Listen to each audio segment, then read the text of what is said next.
우리 함께 시간 하나님 말씀 볼 텐데요. 주보에는 2절 3절에 나와 있는데 제가 쉬운 성경을 보다가 절수를 좀 오기한 것 같아요. 개역개정은 2절이 이렇게 1절과 병합됐다고 나오니까 개역개정으로 1절부터 3절까지로 정정합니다. 우리 한 목소리로 한번 읽어보시겠습니다. 시작. 내가 그리스도 안에서 참말을 하고 거짓말을 아니하노라. 나에게 큰 근심이 있는 것과 마음에 그치지 않는 고통이 있는 것을 내 양심이 성령 안에서 나와 더불어 증언하노니 나의 형제 곧 골육의 친척을 위하여 내 자신이 저주를 받아 그리스도에게서 끊어질지라도 원하는 바로다. 아멘. 로마서 8장까지가 복음의 원론입니다. 그리고 9장부터 10장, 11장이 이스라엘에 관한 말씀이에요. 근데 한편으로는 좀 뜬금없는 느낌이 듭니다. 흐름을 보면 9장까지 하나님의 사랑에서 끊을 수 없느니라 그 복음의 영광을 선포한 다음에 12장으로 넘어가면 딱 맞습니다. 그러므로 내가 하나님의 자비하심으로 명하노니 너희 몸을 하나님이 기뻐하시는 산제사로 드리라. 그러니까 이 엄청난 영광의 복음을 받았으니까 이제 행동 강령, 실천, 그러니까 언제나 바울 서신이 복음의 원리, 그 다음에 삶의 실천으로 이렇게 구조가 되어 있거든요. 근데 좀 뜬금없이 3장에 걸쳐서 이스라엘에 관한 말씀을 풀고 있습니다.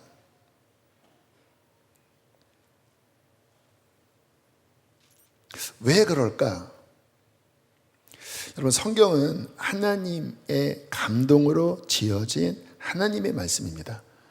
그래서 다 어떤 하나님의 마음이 담겨져 있는 것이고 어떤 계시적인 측면에서 필요한 영역이기 때문에 담아두신 거거든요. 그래서 신앙이 어릴 때는 내 중심으로 하나님을 끌어당깁니다. 내가 힘드니까 이거 고쳐주세요. 해결해주세요. 와, 하나님 살아계시군요.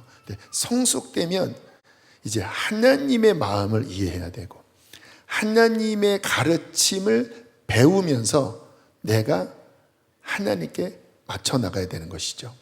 그래서 오늘 이 영역은 그런 측면에서 우리가 하나님의 어떠한 진리와 그리고 하나님의 계획과 마음을 이해하는 데 있어서는 필수입니다.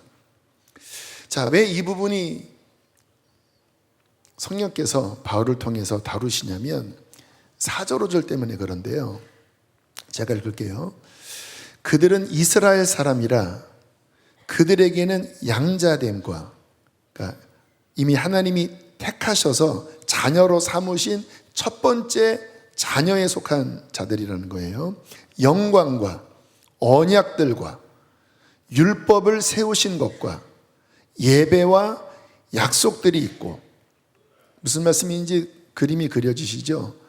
성막, 성전 다 유대인들을 통하여 하나님이 세우셨고 첫 언약, 수많은 약속 다 유대인들을 향하여 하신 성경의 기록들이죠.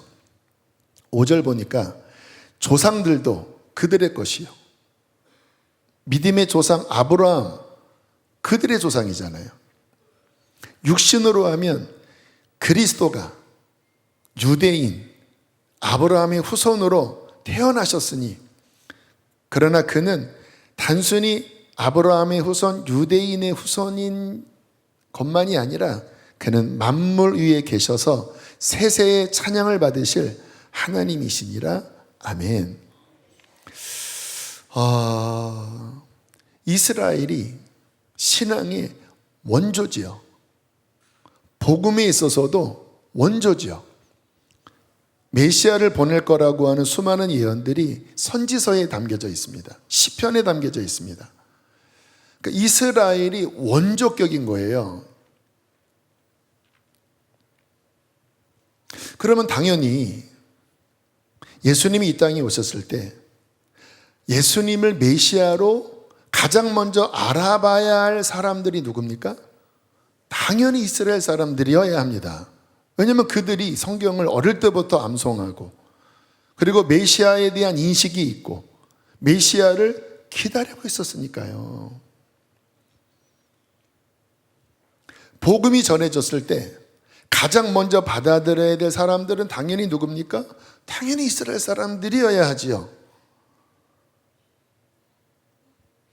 그런데 진짜 이상한 게 예수님이 이 땅에 오셔서 그 어마어마한 기적을 행하시고 내가 하나님의 아들이다, 성경에서 말씀한 그다라고 그렇게 말씀하셔도 완전히 기가 막히고 완전히 눈이 멀어서 도무지 예수님을 못 알아보는 말도 안 되는 그들의 상태.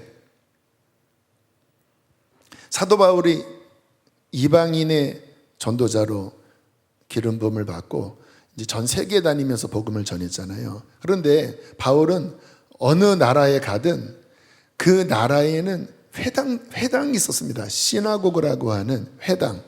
그 회당이 생긴 유래는 이제 북이스라엘이 망하고 남유다가 망하고 전 세계 디아스포라라고 하죠. 흩어질 때 그들이 민족적 정체성, 신앙을 유지하기 위해서 성전은 무너졌고 각 지역마다 회당이라고 하는 어떤 거점, 구심점을 세우고 이제 그 회당 안에서 안식일에 율법을 함께 읽고 함께 그 유대인의 어떠한 전통을 유지하면서 수백 년 동안 성전을 대신해서 유대인들이 이제 말씀을 암송하고 신앙생활을 했던 거점들이었습니다. 그러니까 바울이 언제나 어떤 나라에 가면 그 회당을 먼저 찾아서, 왜냐하면 말이 통하니까 그 회당에서 이제 복음을 전하고. 그런데 참 이게 바울도 너무 답답한 게 뭐냐면 그 말씀을 들으면 물론 유대인 중에서 마음을 열고 믿는 사람들도 많이 있었습니다. 그런데 이 어떤 퍼센테이지를 보면 유대인들은 좀 듣다가 막 화를 내요. 그리고 막 격렬하게 막 반대를 합니다. 사도행전 읽어보면 심지어는 얼마나 화가 났는지 바울이 전도하러 다닐 때 불량배들을 데려다가 돌로 쳐서 막 죽이려고까지 하는, 거기에 제일 극성분자, 가장 악랄하게 반대했던 이들이 유대인들이었습니다. 근데 반대로 이방인들은 성경도 없었고 뭐 메시아에 대한 전이해도 별로 없는 진짜 무지한 유대인들의 입장에서는 저들은 개다 뭐 그렇게까지 여겼으니까요. 그런데 이방인들은 복음을 들으면 막 눈물을 흘리고 막 회개를 하고 우상을 버리고 내가 그 복음을 믿겠습니다 하니까 막 성령이 막 그들에게 내리셔서 막 그들이 방언하고 막 예언하고 놀라운 구원이 막 이방인에게는 막 부어지고 유대인들은 가물에 콩나듯이 몇 명만 간신히 믿는데 나머지들은 막 극렬하게 반대하는 이러한 현상을 직면한 것입니다. 지금도 그래요. 이스라엘 사람들, 물론 메시아닉주라고 하죠. 주님을 영접한 유대인들이 있긴 하지만 지금 이스라엘 땅 가면 복음을 전하면 가장 싫어하고 그리고 반대하고 막 돌을 들려고 하는 그런 분위기가 지금도 여전한 유대인들의 복음에 대한 그들의 반응입니다. 이걸 어떻게 봐야 되죠? 왜 그렇게 된 거죠? 성경에 어마어마하게 하나님이 약속하셨거든요. 내 백성, 내가 여기에서 메시아가 나올 거고 천하만민이 복을 받을 거고 그 어마어마한 약속을 하셨는데 왜 원족격인 그들은 왜 복음에 왜 이렇게 반응을 보이는 것일까요? 로마서 9장, 10장, 11장에서 바울이 그것을 굉장히 깊게 다루고 있습니다. 구약에서 약속하신 그 어마어마한 약속, 하나님은 이들을 버리신 것인가? 하나님의 약속은 실패한 건가? 지금 구원의 문이 열렸는데 이들은 왜 못 들어오는 걸까? 무엇이 문제일까? 결국 이스라엘은 어떻게 될 것인가? 그러면 구원은 도대체 누가 받는 것인가? 이 구원은 앞으로 어떻게 펼쳐질 것인가? 그러니까 이게 우리와도 굉장히 직결되어 있는 질문입니다. 그러니까 이스라엘의 그 상태, 그 원인, 이거는 그냥 단순한 이스라엘의 문제가 아니라 하나님이 언약하신 그 약속에 대한 첫 번째 택함을 받은 사람들의 어떠한 반응과 또 하나님의 다루심과 이 모든 것들은 곧 동일한 하나님이시기 때문에 우리에게도 연결이 되거든요. 그래서 이 9장, 10장, 11장이 실은 잘 이해가 되어져야 그래서 그런 거구나. 구원은 이런 것이구나. 이렇게 할 때 하나님이 기뻐하시는 것이고 이렇게 할 때 이스라엘 백성처럼 문제가 생기는 거구나. 하나님은 이런 분이시구나. 샘플이 되는 거예요. 그래서 이사야서에 보면 너희는 나를 증거하기 위한 일종의 증표와 같은 민족이다. 그렇죠. 이스라엘의 역사를 통하여 하나님이 이렇게 드러나셨는데 그게 성경 기록이잖아요. 근데 앞으로 어떻게 될지에 대한 그 모든 흐름이 하나님의 존재, 하나님의 신실하심, 이 모든 것들의 어떤 증거와 같은 존재가 이스라엘인 거예요. 그래서 이스라엘에 대한 이해가 열려야 성경도 풀리고 구원에 대한 부분도 정립이 되고.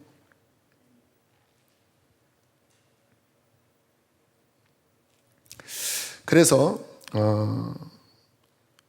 9장, 10장, 11장을 몇 번 다룰지 모르겠는데 뭐 한 3번, 4번, 5번 정도를 다룰 것 같아요. 근데 이게 앞에서 했던 것처럼 이렇게 끊어서 하면 이게 헷갈립니다.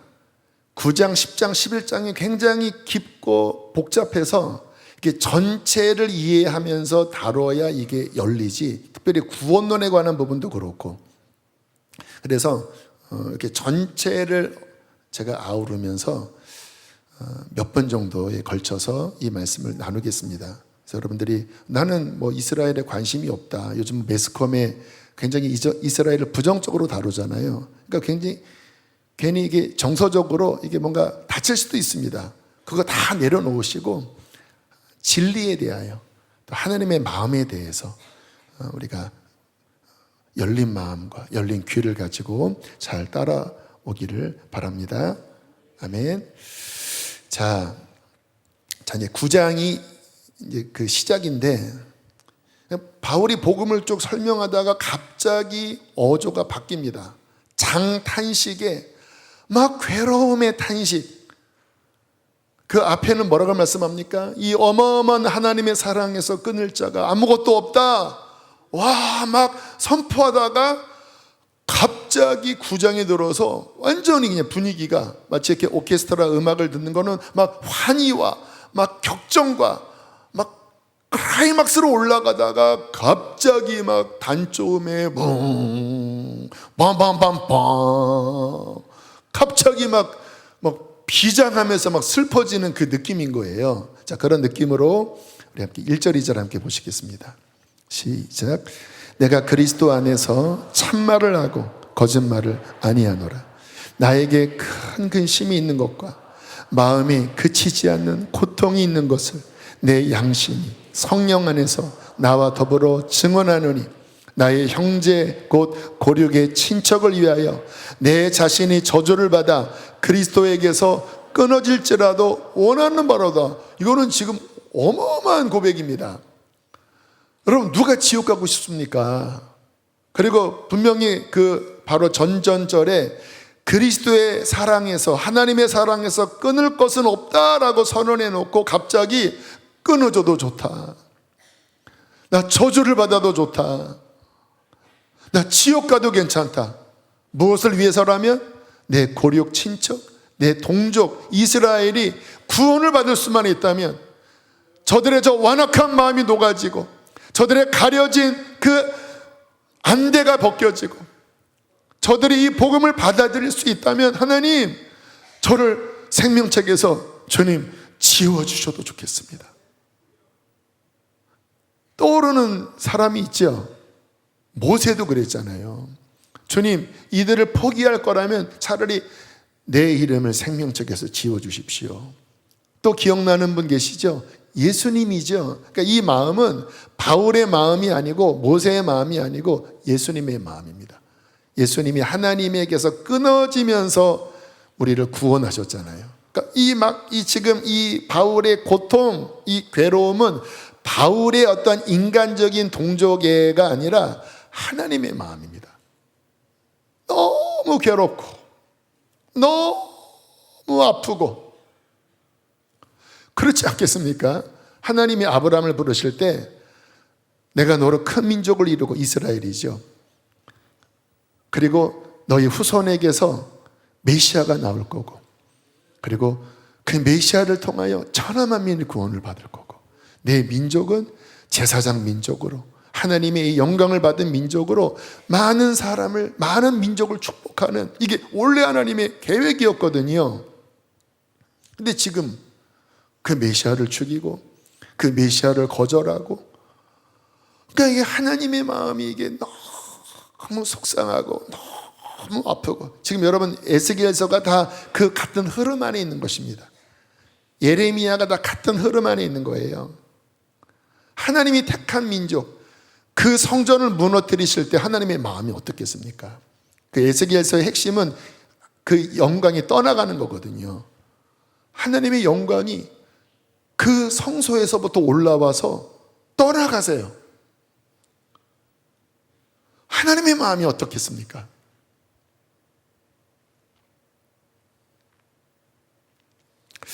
그런데 성경을 읽어보시면 아시겠지만 특별히 여러분 선지서를 보실 때 지금 에스겔 또 예레미야 이사야 계속 심판에 관한 말씀이 주로 보이니까 힘드시잖아요. 근데 선지서를 잘 보시면 항상 심판으로 끝나는 선지서는 없습니다. 심판을 선언하신 다음에 하나님은 놀라운 회복을 약속하십니다. 그게 에스겔서. 그래서 이번 주에 봤던 다시 성전이 세워지고 떠났던 영광이 다시 돌아오면서 물론 육적인 가시적인 성전이 아닙니다. 영적인 의미예요. 하나님이 다시 회복할 것에 대한 이런 약속들이 성경에 가득가득하거든요. 이따가 좀 살펴보겠지만 그래서 선지서를 보면 하나님의 아주 진노와 그리고 자신의 백성들을 사랑하시기 때문에 내리시는 채찍, 징계와 함께 세 가지를 예언하신 약속하신 내용이 뭐냐면 첫 번째, 메시아를 보낼 거다. 그래서 선지서의 핵심은 심판으로 끝나는 것이 아니라 그래서 내가 구원자를 보낼 것이다. 다윗을 보낼 거다. 그것은 육적인 다윗이 아닙니다. 다윗의 후손 예수님을 의미해요. 두 번째, 굉장히 놀라운 건데 그러니까 유대인들은 이 부분이 잘 열려지지는 않았습니다. 그런데 객관적으로 보면 이 구약의 선지서에 하나님께서 말씀하신 굉장히 중요한 예언이 이방인들이 구원을 받을 것이다. 근데 여기에 굉장히 좀 묘한 뉘앙스가 있습니다. 이스라엘은 닫혀지고 이방인들이 구원을 받을 것이다. 내가 너희들에게 이렇게 계속 손을 내밀고 너희를 찾았는데 너희는 계속 우상 앞에 경배하고 계속 나를 등지고 그래서 너희를 향한 유대인을 향한 나의 어떤 계획, 심판과 회복에 대한 계획을 나는 정했다. 그게 이제 이번 주 다음 주 여러분들이 다니엘서를 보면 다니엘이 이제 1차, 2차 포로로 끌려가면서 바벨론에서 다니엘이 본 환상인데 거기 핵심 중에 하나는 이스라엘의 하나님의 계획입니다. 그것은 이제 우리 목사님들이 잘 전해 주실 거라고 여겨지고요. 그러니까 구원이 이방인에게로 갈 거다. 그리고 세 번째가 이스라엘이 회복된다. 이스라엘이 다시 고토로 돌아온다. 빨리는 일어나지 않는다. 세상 끝이 되면 내 백성을 다시 모을 것이다. 이 하나님의 전체 어떤 스케줄을 특별히 다니엘서에 또는 여러 성경에 하나님이 기록해 놓으셨습니다. 자, 그 속에서 사도 바울은 어느 시점에 살고 있었습니까? 성령이 임하시고 이 복음이 유대인에게만 머물러 있는 것 같았는데 이방인에게로 전해지는 그 스타팅 역할이 바로 바울이었잖아요. 그래서 바울이 이방인의 선지자로 이제 성령의 지시를 받고 바나바와 함께 또 여러 제자들과 함께 이제 이방 땅을 다니면서 복음을 전하는 가운데 이방인들이 막 추수되고 돌아오는데 동족이 완고한 이 상황 속에서 바울은 감사하면서도 딜레마가 있는 거예요. 내 민족은 어떻게 될 거지? 마치 여러분들은 구원받고 뭐 교회에서 교사도 하고 막 전도도 하는데 여러분의 부모님이 구원을 받지 못할 때 그런 어떤 자괴감이 있잖아요. 그럼 우리 엄마 아빠는 어떻게 되는 거지? 자녀들이 믿지 않아요. 여러분들은 교회에서 뭐 주일학교 교사를 하면서 막 말씀을 전하는데 그들이 막 구원을 받는데 내 자녀들은 교회를 안 다녀요. 그때 여러분 그 마음이 있잖아요. 아픈 마음. 물론 나를 통해서 이 어린아이들이 막 구원받고 너무 감사한데 집에 가면 주일날 그냥 이불 덮어쓰고 쿨쿨 막 자고 있고 하나님 안 믿겨진다고 하고 그 어떤 그 딜레마와 그 갈등이 있잖아요. 바울이 그것을 막 느낀 겁니다. 감사하면서도 주님 그러면 하나님의 약속이 실패한 건가요? 바울은 바리새인 성경 정통한 사람이잖아요. 그 어마어마한 말씀들이 있는데 하나님 그거 실패한 건가요? 이스라엘을 버리신 건가요? 왜 이렇게 완고합니까 주님? 그 속에서 바울이 성경을 보면서 하나님이 계시를 열어주신 것이 이제 9장, 10장, 11장인 거예요. 자, 그 질문에 대해서 바울은 3번에 걸쳐서 이렇게 주님이 깨닫게 하신 것을 선언합니다. 로마서 9장 6절 요약합니다. 시작. 그러나 하나님의 말씀이 폐하여진 것 같지 않도다. 약간 뉘앙스가 좀 이렇게 슬퍼요. 그러니까 처음에는 깊은 확신보다는 하나님의 약속이 실패한 것 같지는 않아. 하나님이 포기하지는 않으신 것 같아. 11장 1절 2절입니다. 요약합니다. 좀 더 이제 확신에 차서 이야기를 해요. 시작. 그러므로 내가 말하노니 하나님이 자기 백성을 버리셨느냐? 그럴 수 없느니라. 2절. 하나님이 그 미리 하신 백성을 버리지 아니하셨나니. 그래서 이제 9장, 10장 쭉 설명하다가 이제 좀 확신 있게 얘기하는 겁니다. 하나님이 자기 백성을 버리셨느냐? 그럴 수 없다. 그 미리 아신 택한 백성을 버리지 아니하셨다. 11장 29절 크게 읽겠습니다. 시작.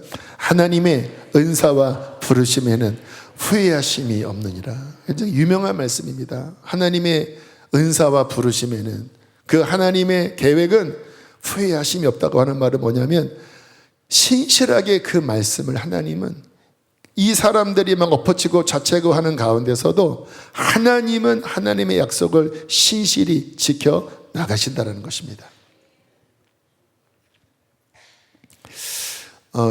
이 구원에 관한 부분, 택하신 자들을 버리셨느냐? 이 부분은 깊게 봐야 합니다. 왜냐하면 특별히 기독교 역사에 있어서 이게 이제 두 입장이 있거든요. 이게 이제 칼빈주의가 있고 알미니안주의가 있고, 그래서 이제 감리교나 뭐 성결교나 이쪽은 우리 어떤 행위와 우리의 의지의 결단에 좀 방점을 좀 더 두고, 그리고 칼빈은 하나님의 주권과 하나님의 은혜의 전적 은혜와 하나님의 예정에 방점을 두고, 제가 늘 드리는 말씀처럼 성경은 이 두 가지가 함께 포함되어 있습니다. 근데 이게 그러니까 성경 자체를 보셔야지 어떤 입장의 논리를 보면 그것만 보이고 이쪽은 또 안 보여요. 그런데 9장, 10장, 11장 읽어보시면 두 가지가 함께 나옵니다. 택한 자들을 버리시지 않는다. 포기하지 않는다. 그런데 누가 택한 자인가? 또 이 뒤에 끝에 가면 하나님은 이러한 사람이 택한 자라고 말씀하셨는데 만약에 네가 이 영역에 있지 않으면 너도 찍혀진다. 그래서 이게 성경을 깊게 보지 않으면 그냥 하나만 보고 나머지는 묵살해요. 제가 지난주에 팀킬이라고 그랬잖아요. 그 뭐냐면 같은 팀끼리 서로 죽이는 거거든요. 그러니까 이게 우리의 어떤 인식이 작으면 요 입장만 가지면 저쪽에 있는 말씀을 막 죽여요. 또 요거 붙잡으면 저쪽을 죽여요. 같은 편끼리 죽이는 건데 그거는 대단히 어리석은 것입니다. 그래서 저는 이렇게 제 입장은 성경 자체를 이렇게 자체에서 말씀하신 것을 받아들이려고 하는데 그러면 어떤 그 선입견을 버리고 보면 이게 보이더라고요, 저는. 물론 논리로 정확하게 A 플러스 B는 C냐 이렇게 막 질문에 들어가면 잘 안 보이는데 이게 헬라식 사고방식이거든요. 근데 그게 아니라 좀 통합적으로 하나님의 마음으로 보면 이게 저는 보이더라고요. 그래서 논리적으로는 어떤 면에서는 좀 빈약할 수 있지만 그러나 하나님의 진리 자체를 드러내려고 하는 어떤 메신저로서 제 어떠한 방식으로 여러분들이 잘 받아들인다면 성경 왜곡되지 않게 풍성하게 특별히 구원에 있어서 하나님이 열어주실 줄로 믿습니다. 그거는 이제 다음 주가 될지 다다음 주가 될지 모르지만 기도하면서 그때 다루려고 하고요. 자, 오늘은 하나님의 말씀은 실패하지 않는다. 요 중심으로 좀 살펴볼게요. 그 증거가 이스라엘이라는 거예요. 여러분 지금부터 100년 전까지만 해도 이스라엘이라고 하는 나라는 지구상에 없었습니다. 유대인들은 있었어요. 전 세계에 유대인들은 있었지만 나라, 영토가 있고 국민이 있고 주권이 있는 나라라고 하는 개념은 지구상에 없었습니다. 불과 100년 전만 해도. 그래서 그 당시에 성경학자들, 교회는 어떻게 생각했냐면 성경에 나와 있는 이 이스라엘이 회복되고 이스라엘이 나라를 세울 거고 하는 그 말씀들은 상징이나 은유지 실제는 아니다 하고는 막 이렇게 대체신학이라는 것도 막 이야기하고 막 아무튼 그렇게 바라봤어요. 그러니까 이게 여러분들이 신앙생활을 이성적으로 하는 부분을 좀 조심하셔야 합니다. 신앙은 뭐냐면 그냥 말씀 자체를 신뢰하며 믿으셔야 합니다. 부활 같은 부분도 막 이성으로 접근해 들어가면 죽는 자가 어떻게 살아 하니까 막 이게 믿음이 안 생기는 거예요. 그러니까 100년 전만 해도 이스라엘의 회복은 이거는 이루어질 수 없는 불가능한 약속이었습니다. 왜냐? BC 586년에 바벨론에 의해서 남유다까지 망했을 때 그 이후로 이스라엘이 한 번도 주권을 찾지 못했습니다. 아니 예수님 당시에 이스라엘이 있었잖아요. 로마 지배 아래였습니다. 그래서 이스라엘은 2500년 동안 나라를 잃고 살았습니다. 식민지 상태였어요. 우리나라 일제 36년인가요? 그 기간만 해도 막 말 잃어버리고 막 얼마나 민족적인 어떤 말살 정책으로 얼마나 힘들었습니까? 2500년이라니까요. 우리나라는 그래도 땅은 그래도 여기서 있었지요. 막 전 세계 막 포로로 막 흩어져서 온갖 핍박을 다 받고 있었거든요. 근데 성경은 뭐라고 말씀하고 있었는가?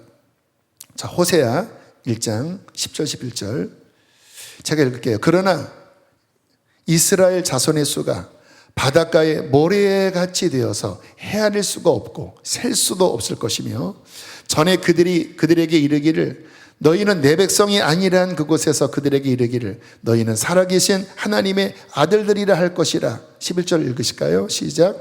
이에 유다 자손과 이스라엘 자손이 함께 모여 한 우두머리를 세우고 그 땅으로부터 올라오리니 이스라엘의 날이 클 것이미로다. 이스라엘은 이제 이스라엘의 평원, 곡창 평원지대를 의미합니다. 그러니까 지금 이 말씀이 호세아서는 이제 북왕국의 멸망을 막 선포하는 말씀인데, 너희는 내 백성이 아니야 막 심판을 설명했다가 갑자기 여기도 어조가 바뀌면서, 그러나 내 백성이 바다의 모래처럼 그렇게 많아질 것이고 그들이 남유다와 하나가 돼서 한 우두머리를 세우고 이스라엘 땅으로 돌아올 것이다. 자, 에스겔 37장 지금 우리가 봤었죠? 21절 22절 제가 21절 읽을게요. 그들에게 이르기를 주 여호와께서 이같이 말씀하시기를 내가 이스라엘 자손을 잡혀간 여러 나라에서 인도하며 그 사방에서 모아서 그 고국 땅으로 돌아오게 하고, 22절 시작. 그 땅 이스라엘 모든 산에서 그들이 한 나라를 이루어서 한 임금이 모두 다스리게 하리니 그들이 다시는 두 민족이 되지 아니하며 두 나라로 나뉘어지지 아니할지라. 이게 분명한 영토의 회복, 주권의 회복을 의미하는 거거든요. 이러한 말씀들이 굉장히 많아요. 근데 이게 100년 전만 해도 불가능한 상황이었거든요. 그런데 아시는 분은 아실 겁니다. 1800년 후반대에 이상한 흐름이 일어났습니다. 유대인들 사이에서 다시 고토로 돌아가자. 내년엔 예루살렘에서 시온 운동. 이제 전 세계 유럽, 아프리카, 전 세계의 유대인들이 흩어져 있었는데, 이상하게 1800년도 후반부터 우리 예루살렘으로 돌아가자, 고토로 돌아가자. 근데 이미 다 정착을 하고, 물론 어려움도 있었지만 유대인들이 어쨌든 상업 정신에 복을 받았는지 금융을 잡고 상업을 잡고 잘 살았거든요. 그리고 머리가 좋아서 노벨상에 막 거의 40%를 휩쓸고, 그러니까 굉장히 있는 곳에서 영향력 있는 어떤 위치를 차지하고 있었거든요. 그러면 그 당시에 이 이스라엘, 성경에서 말씀하는 그 땅은 어떤 상태였냐? 여러분 여기서 주의할 게 있습니다. 여러분 신기하게 이스라엘이 고국을 떠난 이후에 그 땅은 계속 강대국 제국의 식민지의 지배 아래 있었고, 한 번도 어떤 나라로서, 그러니까 우리는 지금 대한민국 나라를 여기 사람들이 세워서 이 나라를 형성해 있잖아요. 근데 신기하게 2500년 동안 한 번도 유대 땅은 그 땅에 어떤 사람들이 여기가 우리나라입니다라고 한 적이 없었어요. 아마 여기 여러분들의 오해가 있었을 것입니다. 거기 팔레스타인 사람이 있지 않았나요? 있었습니다. 무슬림들이 있었어요. 그런데 유대인들이 이렇게 돌아오면서 함께 살았는데, 이게 어떤 시기였냐면, 그러니까 헬라 지배 아래에 있다가 예수님 당시에 로마 지배 아래에 있다가 이제 박살나서 전 세계에 흩어진 다음에 비잔틴 제국, 챗GPT 찾아보세요. 지배 아래 들어가다가 오스만 투르크의 지배 아래 들어가다가, 그렇다고 오스만 투르크 사람들이 거기를 이렇게 산 게 아니고 그냥 거기 사는 사람들 우리 통치야. 그러다가 1차 세계대전이, 그때가 영국이 패권 국가였잖아요. 1차 세계대전에서 영국이 승리하면서 오스만 투르크의 지배 아래에 있다가 영국의 지배 아래로 들어갑니다. 그리고 영국의 외무장관 벨포어가 어떤 이야기를 하냐면, 이제 그때 이제 시온 운동, 다시 알리아 운동으로 이제 유대인들이 이렇게 몇몇 명씩 돌아갔거든. 1800년도 후반부터 1900년 초까지 이렇게 돌아갔거든요. 그래서 이 벨푸어라고 하는 영국의 외무장관이 그래 뭐 나라는 아니지만 너희 고향에 뭐 너희들이 이렇게 뭔가 그렇게 뭐 건설하는 거는 뭐 지지는 해. 그게 벨푸어 선언이에요. 근데 이게 왜 했냐면 오스만 투르크가 물론 패배했지만 여전히 어떤 영향력 아래 있었거든요. 그러니까 이제 유대인들을 조금 더 강화시켜서 오스만 투르크의 영향을 좀 이렇게 물리치고 뭐 그런 느낌으로 외무장관이 그 통치 아래 있으면서 그 정도 말을 한 거예요. 그때 이제 유대인들이 좀 더 왔고 아랍 사람들이 사이좋게 지냈습니다. 그러다가 1948년 5월 17일 벤 구리온이 그날 이스라엘의 독립을 선언한다라고 선포하면서 갑자기 나라가 돼버린 거예요. 근데 이 당시에 이제 이 전에 있었던 중요한 흐름 가운데 하나가 뭐냐면 2차 세계대전 홀로코스트입니다. 다 아시죠? 여러분들 이번 주에 혹시 가능하면 쉰들러 리스트 한번 영화를 한번 좀 보고 오시면 좀 도움이 되실 것 같아요. 이미 다 보셨지만 저도 한 번 더 보려고 해요. 이렇게 찾으시면 1600원 정도 내면 웨이브인가 거기서 이렇게 볼 수 있더라고요. 아무튼 여러분 600만 명이 학살을 당했습니다. 그러니까 이게 유럽 사람들이 두 가지 마음이 같이 있었는데 너무 미안한 거예요. 나치가 이렇게 할 줄은 몰랐거든요. 근데 막상 이제 나치가 패배하고 그 홀로코스트 그 수용소를 열어보니까 이제 참혹한 끔찍한 어떻게 인간이 이런 짓을 하나. 여러분 나치가 완전 말살시키려고 했거든요. 사탄적인 생각이죠. 에스더에 보면 하만도 그랬잖아. 이 민족은 다 말살시키겠다. 사탄적인 생각이거든요. 이 민족을 말살해야 하나님의 계획이 패한다. 하나님의 신실함이 끝난다. 역사적으로 계속 이스라엘을 말살하려고 하는 흐름들이 있었습니다. 막상 뚜껑 열어보니까 너무 참혹한 거예요. 그래서 이스라엘은 지금도 한 집안에 거의 다 홀로코스트에서 사람 죽은 친척이나 부모나 할아버지나 다 연결되어 있습니다. 깊이 마음이 상해 있습니다. 그래서 하나님도 안 믿는 세속 유대인이 절반 가까이 된다 그러더라고요. 특히 젊은이들은 안 믿어요. 왜? 하나님이 살아계시면 어떻게 그런 일이 일어날 수 있어? 근데 유럽 사람이나 이 사람들이 미안하면서도 그럼 유대인들을 받냐 하면 또 그거는 또 굉장히 또 주저했습니다. 참 이상한 마음이죠. 근데 그게 이 하나님의 섭리가 마치 이렇게 출산하듯이 이제 점점 이 이스라엘의 독립에 대한 어떠한 흐름으로 간 거예요. 그래서 전 세계 여론이 너무 불쌍하고 미안하다. 그렇다고 우리가 받아들이기에는 부담스럽다 하는 와중에 영국의 통치 아래 있을 때 1948년 5월 14일 날 벤구리온이 이스라엘의 독립을 선언합니다 하니까 주변 아랍이 막 난리가 났고, 근데 여러분 아셔야 합니다. 거기에 팔레스타인 나라가 있는데 빼앗은 게 아니라 계속 그렇게 지배 아래 그냥 섞여 살다가 갑자기 우리 독립합니다 하고 선언하면서 그때 이제 전쟁이 막 아랍에서 막 이거 가만 놔두면 안 된다 했는데 막 진짜 막 놀라운 기적으로 전쟁을 다 막 6.1 전쟁 그런 아시죠? 막 승리하면서 이스라엘이 하루아침에 나라가 됐어요. 근데 이사야 66장에 이것이 이미 이렇게 예언되어 있습니다. 자, 제가 읽어볼게요. 이러한 일을 들은 자가 누구이며 이러한 일을 본 자가 누구이냐? 나라가 어찌 하루에 생기겠으며 민족이 어찌 한순간에 태어나겠느냐? 그러나 시온은 진통하는 즉시 진통 홀로코스트 그 아들을 순산하였도다. 9절 함께 읽겠습니다. 시작. 여호와께서 이르시되 내가 아이를 갖도록 하였은즉 해산하게 하지 아니하겠느냐?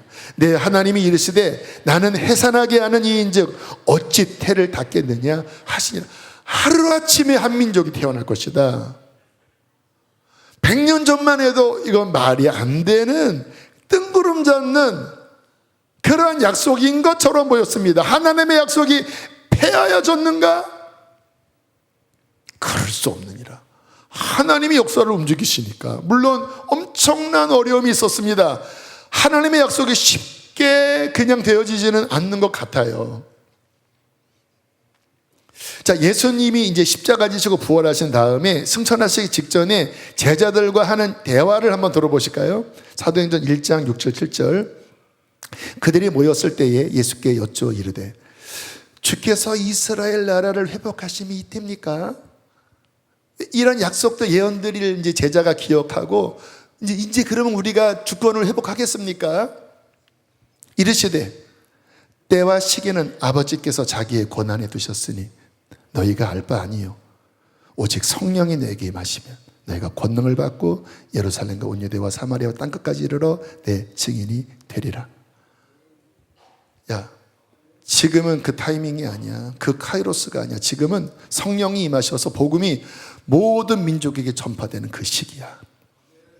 근데 그 때와 기한은 하나님이 알고 계시고 하나님의 때에 이루실 거야. 그리고 1900년이 지나 하나님의 시간표가 작동되니까 엄청난 진통이 있었지만 갑자기 천지개벽 기적이 벌어진 거예요. 여러분, 이거는 역사적으로 이거는 이룰 수 없는 이야기입니다. 갑자기. 또 그 땅이 2500년 동안 어떠한 나라와 민족을 세운 그렇게 되지 않은 가운데 유지된 것도 하나님의 섭리죠. 하나님의 약속이 폐하해졌느냐? 그럴 수 없느니라. 하나님은 자기 백성, 그 언약을 신실하게 지키신다라는 것입니다. 그래서 우리가 신앙생활을 할 때 여러분들 죄송합니다. 이렇게 표현을 해서 좀 이해하기 쉽게 제가 좀 격한 말을 쓰는 거니까요. 건방지게 신앙생활 하시면 안 돼요. 내 그 이성, 나의 어떠한 판단 기준에 이게 될까? 이 말씀이 맞을까? 그러면 평생 그 이성과 상식 수준에서 못 벗어납니다. 신앙은 하나님의 말씀, 천지를 창조하신 하나님의 말씀은 지금 내 눈에 어떻게 될지 몰라도 하나님은 이루시는 분이십니다. 그거를 믿는 거예요. 그 증거 중에 하나가 이스라엘의 회복이고, 또 하나 중요한 것은 그렇게 회복됐다고 하는 것은 이제 정말 끝으로 거의 끝까지 왔다라는 거예요. 그 부분은 다니엘 우리 오병이어 때 목사님들이 잘 풀어주실 거라고 믿고요. 자, 또 하나 살펴봐야 될 것은 뭐냐면 하나님의 마음인데요. 오늘 시간이 아무튼. 자, 오늘 설교 제목이 하나님의 아픈 손가락 이스라엘. 여러분, 바울의 입장에서 보면 바울이 가는 데마다 힘들게 했던 사람들이 유대인들이었거든요. 그래서 바울이 그냥 보통 사람, 범인, 일반적인 수준의 사람이었다고 하면 이런 고백을 하면 안 됩니다. 그냥 싸가지 없는 그냥 그러니까 너희들은 망해도 실은 2000년 동안 교회에서는 유대인들을 그렇게 바라봤습니다. 너희들이 예수님 죽였지, 그러니까 이렇게 고통받아도 이게 안타깝지만 개신교 또는 기독교인들의 태도였습니다. 그래서 유대인들이 기독교에 대한 깊은 반감이 있는 거예요. 근데 지금 바울이 어떻게 합니까? 차라리 내가 죽어도 좋겠다, 내가 끊어져도 좋겠다. 이게 뭐지요? 하나님의 마음이에요. 하나님의 마음. 마지막으로 이렇게 한번 비유를 들어보겠습니다. 어떤 사람이 고아로 버려지고 거지가 되어서 이제 몸에 병이 걸렸는데 신장병 걸린 거예요. 다 죽어가는데 갑자기 어떤 고마운, 어떤 정말 부유한, 어떤 귀한 분이 오더니 양자로 삼겠다고 하면서 본인의 신장을 띄워준 거예요. 그리고 양자가 된 거예요. 얼마나 고맙습니까? 함께 살아보니까 진짜 좋은 분이에요. 아버지, 제가 아버지께 평생의 은혜를 갚겠습니다. 근데 어느 날 밤에 목말라서 거실에 나와서 냉장고를 열었는데 안방에서 무슨 이상한 소리가 들려요. 들어보니까 우는 소리예요. 아버지가 우는 소리예요. 아버지에게 무슨 일이 있나? 다음날 조용히 아버지에게, 아버지 어제 우연히 거실 나갔다가 아버지 우는 소리 들었는데 아버지 무슨 일이 있으십니까? 했더니 아버지가 이야기를 하는 겁니다. 얘야, 네가 알지 못하는 첫 아들이 있다. 그 아들이 집을 나갔다. 그 아들이 방황한다. 나는 그 아들을 생각하면 가슴이 비어진다. 하고는 막 우시는 거예요. 그러면 그 아들이, 그 양자로 삼음 받은 그 아들이 어떤 마음을 가져야 합니까? 아니, 어떤 싸가지 없는 형이 이 좋은 아버지를 배신하고 집을 떠나? 이렇게 해야 됩니까? 그 아버지의 눈물을 봤다면 어떻게 해야 되죠? 내가 아버지의 마음을 내가 알고 내가 그 형이 돌아오도록 내가 기도하고 한번 찾아 나가봐야 되겠다. 그래서 이 아버지의 마음을 전해야 되겠다. 그게 당연지사의 마음이지요. 여러분, 우리의 신앙생활은 우리가 이렇게 오병이어하고 또 이렇게 성경을 우리는 좀 깊게 풀어 나가잖아요. 그래서 또 현대인들이 이 지식이 많다 보니까 이 말씀을 굉장히 많이 알아가고 배웁니다. 그런데요, 지식이 확장되고 지식은 유용하긴 합니다. 그런데 하나님이 더 인정하시는 것은 하나님의 마음을 아는 것입니다. 하나님의 마음. 근데 지식이 많아지면 이상하게 판단을 많이 하고 교만해져요. 저도 그래요, 저도. 근데 하나님은 뭔가 많이 알고 판단하는 사람보다 더 인정하시는 사람은 하나님의 마음을 배우려 하는 사람이에요. 그래서 우리가 적용할 게 뭐냐면, 나는 정말 하나님의 마음을 배우는가? 그 하나님의 눈물. 여러분, 우리에게도 아픈 손가락이 있잖아요. 여러분에게 상처 준 사람들, 힘들게 하는 어떤 환경들. 그러면 어떤 마음이죠?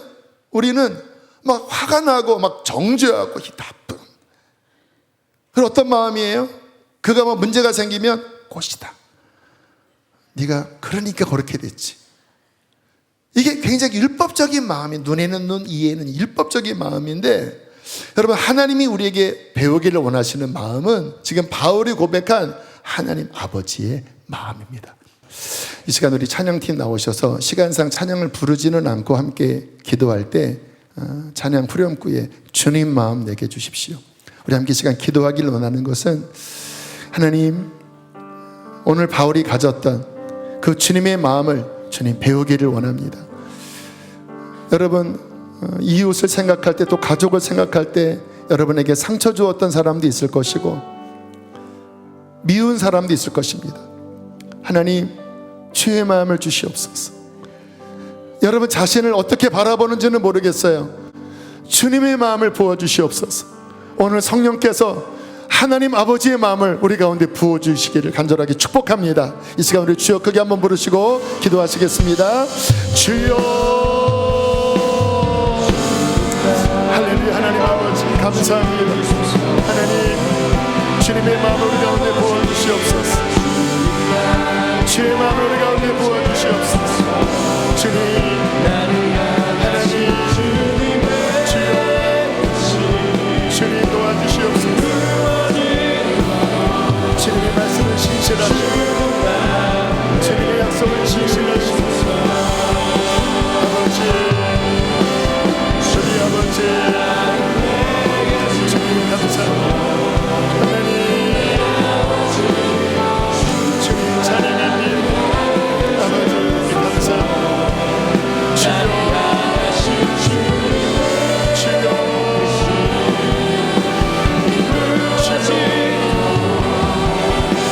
주여. 여러분을 아프게 한 사람을 위해서 기도하십시오. 여러분에게 상처를 준 사람을 위해서 기도합시다. 주의 마음을 보여주십시오. 주의 마음을 보여주십시오.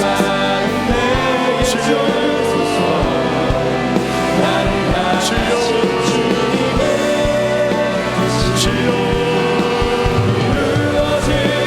주여, 주여, 우리 시간 한 번 더 기도하는 것은요, 혹시 이 가운데 뭔가 신앙의 낙심과 뭔가 하나님과의 관계에서 뭔가 실패한 듯한 그런 마음, 자기 정죄감에 빠진 분들이 계신 것 같아요. 제가 마지막 기도하는 것은, 하나님, 주님 나를 어떻게 보시나요? 나도 내가 용납이 안 되고 나도 나를 포기하고 싶은 마음이 있는데, 주님 마지막으로 기도합니다.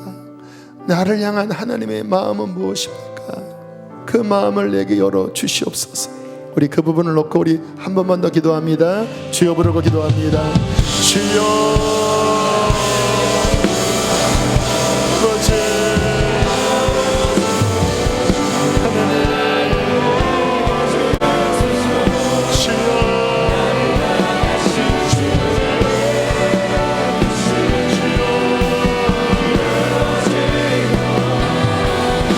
너를 포기하지 않았다.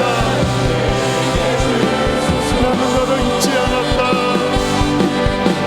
나는 너를 떠나지 않았다. 나는 너를 잊지 않았다.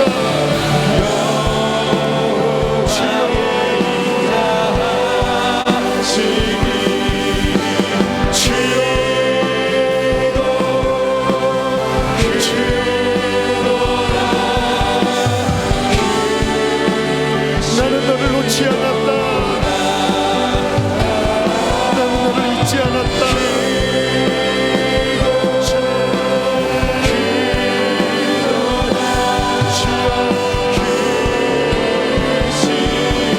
하나님께 고백하세요. 여러분의 마음을 고백하세요. 하나님이 여러분을 포기하지 않았다고 말씀하십니다. 하나님의 약속이 폐하해지지 않았다고 말씀하십니다.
내 고초와 재난, 쑥과 담즙을 기억하소서.